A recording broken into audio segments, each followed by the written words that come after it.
The episode opens with Jennifer being told how amazing she's at her job, following an impassioned speech to her colleagues about power and civic duty. Jen is preparing a speech for a big court case, and she's well on her way to becoming a district attorney. Then she turns to us, the audience, to say that we aren't going to enjoy the show if we don't know about her origins. So she sends us into a flashback where Jennifer and Bruce are driving around together on a road trip. Their main topic of discussion is whether or not Steve Rogers died a virgin. Bruce has made a prototype of a power inhibitor that allows him to stay in human form.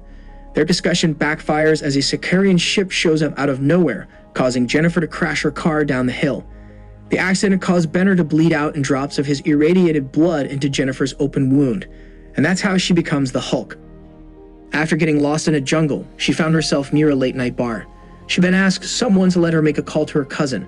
While waiting outside for Banner to arrive, she started getting bullied by 3 racist dudes, causing her to rage out, transforming into the Hulk. As she was nearly about to kill them, Banner bumps in and stops her. Jennifer wakes up and found herself in Mexico at Banner's secret lab. He is now also transferred to Smart Hulk because of the accident. Banner informs her that this is the place where he spent all of his time integrating his Hulk-Banner identities. Apparently, Tony Stark helped him build it. Hulk then brings the conversation back to Jennifer and essentially recaps everything that has led to her becoming a Hulk. He explains that they both share a rare combination of genetic factors that didn't kill them from the radiation.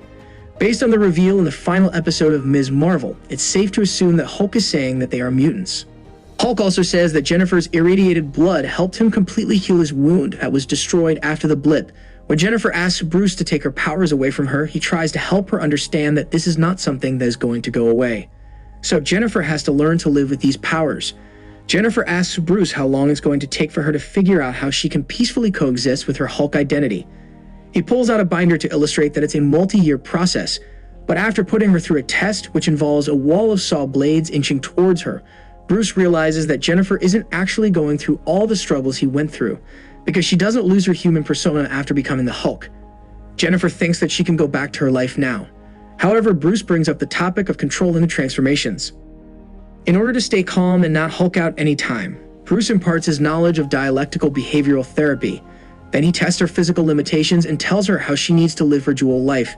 But every step of the way, Bruce basically notices that Jennifer is already better than him in all this. However, he isn't ready to accept that. That's why the following day, Jennifer bluntly explains to him that since she's a woman, she has to keep herself in check and maintain her calm because the men around her are always looking for excuses to demean her, and she thinks that that's possibly the biggest reason why she's quickly learned how to not be so reactionary. When she starts to transform mid-rant, Bruce thinks she has proven her theory wrong, only to realize that Jennifer is transforming voluntarily. Realizing that all he's done is show her the downsides to being a Hulk, Hulk decides it's time to cut loose. One of the upsides of turning green is super fast metabolism, meaning that all drinks are simply long buzzes. Sitting at Hulk's beachside bar, he reminisces about building it with Tony, musing it was a good time during a hard time. While Hulk training might be all fun and games for Hulk, Jen's getting restless. Hulk tries to reason with Jen, explaining that it takes a lot to control anger, but she's been doing it her whole life already.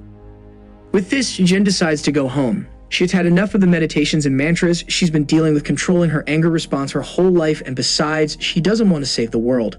She doesn't want to be a superhero. She just wants to be a regular lawyer. This is just enough to send both of them over the edge, emotions reeling, and soon the two Hulks are battling out. They're throwing punches, rocks, trees, surfboards, literally anything they can get their hands on. Unfortunately, it spills onto the beach and Jen and Hulk crash into the bar. Now they've got to fix it. Licking their wounds, Hulk concedes and tells his cousin that if she wants to go back to her job as a lawyer, he respects that. He doesn't mean that, she says to us, you and me and everyone else watching, startling herself in the process. And well, that's the story of how Jen Walters became her own Hulk. Now we know, and her family knows, and her best friend Nikki knows, and she's gone back to her lawyer life as if nothing has happened. It's time to get back to the fun lawyer show. In court, Jen stands to give her closing argument when suddenly someone, dressed impeccably, crashes through the wall, sending everyone in the room into a panic. As the super strong and fashionably dressed woman resists arrest, Nikki goes rushing over to Jen, suggesting to Hulk out. Jen, less than thrilled about this considering she really likes the outfit she's wearing, agrees by saying that it's Hulk time. In front of everyone in the courtroom, Jen transforms into the Hulk, and when the super strong woman asks as who she is, Jen responds with the only thing she knows, Jennifer Walters, attorney at law. The two battle and Jen manages to get the upper hand, knocking this super strong woman out. And then, as if nothing happened, she turns back into regular Jen and turns back to the court, ready to give her closing arguments. In a mid-credits scene, Jen can be seen crying while being drunk and saying over and over to the fact that it's so sad that Steve Rogers died a virgin. When Hulk can't take it anymore, he finally reveals the truth that Steve Rogers did not die a virgin. He reveals that Steve Rogers lost his virginity to a girl in 1943 on the USO tour, by which Jennifer celebrates it by saying, Captain America, fuck! Subscribe to see more videos like this, turn on notifications, and leave a like to help the channel out. Thank you for watching.